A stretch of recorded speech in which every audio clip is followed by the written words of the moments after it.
Citybert says, rank these types of head coaches: culture guy, hot young play caller, defensive guru, retread. I mean, in general, regardless of who is available, all have pros and cons. So let's see. Defensive guru is probably like closer towards the end for me.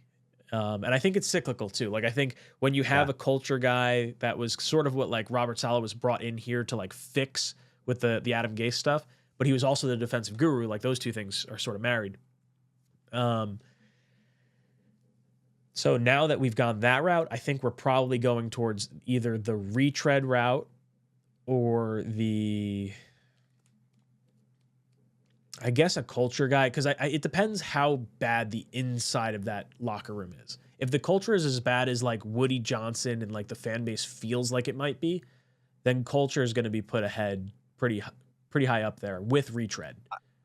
Yeah, it's hard to differentiate because I feel like there's a lot of overlap here. Like, a retread can be a culture guy, or a retread can be an offensive play caller or defensive guru. But I think I would go probably the order he put him in: culture guy, play caller, then defensive guru, and retread. I guess there's probably more retread head coaches that are bad than there are retread head coaches that are good. So that's probably a fair assessment. And it depends on who, like, because I'm thinking of guys in my head for each one of these things who are both good and bad. So I know he's talking types, but yeah. Well, because like you kind of have to frame it between like what we have available. So like retread could be anywhere from Vrabel to Flores to Vance Joseph to Rex Ryan. Like, that's a pretty wide spectrum. Defensive guru could be Flores, Aaron Glenn. Although I don't know if Aaron Glenn's necessarily billed as like defensive guru. I think he's more of like a leader of men type of view, culture guy. right. Which, that's the hard differentiation for me. Like, am I putting Glenn and Flores in culture guy or defensive guru guy? I don't think I put Flores. Okay, so interesting. Flores is a very different type of culture. Like, I think it's a disciplinarian culture as opposed to Glenn, that might be a little more receptive to hearing feedback and criticism from his players. I don't feel like Flores is going to be as open to that. Valid. And then young offensive play or young hot play caller, Joe Brady.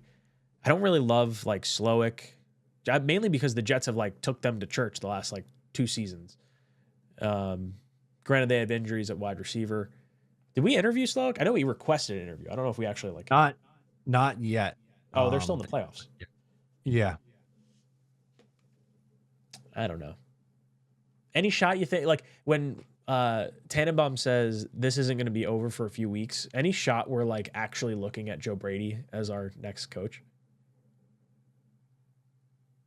They could. Maybe they do really like him. They would be able to interview him, though. When's the earliest they could interview him? I guess the week, assuming they're going all the way to the Super Bowl, the week off that they have in between. Yeah, it's either it's going to be right after the championship game either way.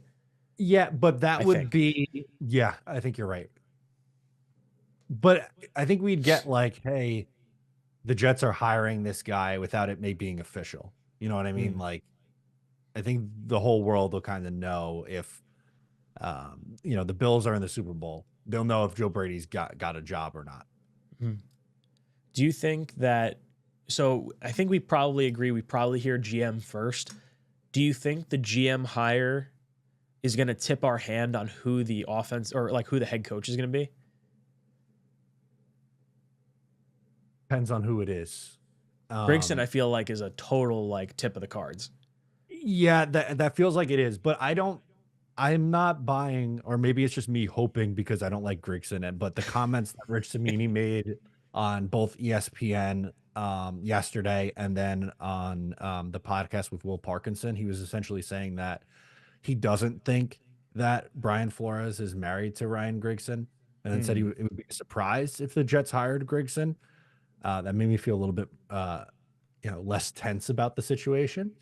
But yes, if someone like Grigson gets hired, there's going to be the natural thought that it's either McCown or Flores. If Borgonzi gets hired, I think a lot of people are going to be nervous that it's going to end up being Matt Nagy. But I don't think it's a guarantee that Borgonzi would hire Matt Nagy. I think that's just a pairing that people like to make. I feel like I find myself like gravitating, obviously Berganzi, but like gravitating towards Dimitrov and like how he built up the Falcons those 2 times. And the fact that we interviewed him first has the little bit of insight into Flores. I feel like he could pair nicely with like almost anyone because he's kind of been out of it a little bit. Yeah. Like he doesn't feel tied to anyone the way Berganzi and like 𝐒𝐿𝐲 does. Although Mike Greenberg doesn't, it wouldn't be attached to anyone either because we don't have, an interview lined up with Cohen. What's up, guys? Matt O'Leary from Talkin' Jets. If you liked that video, please make sure to subscribe and follow for more New York Jets content.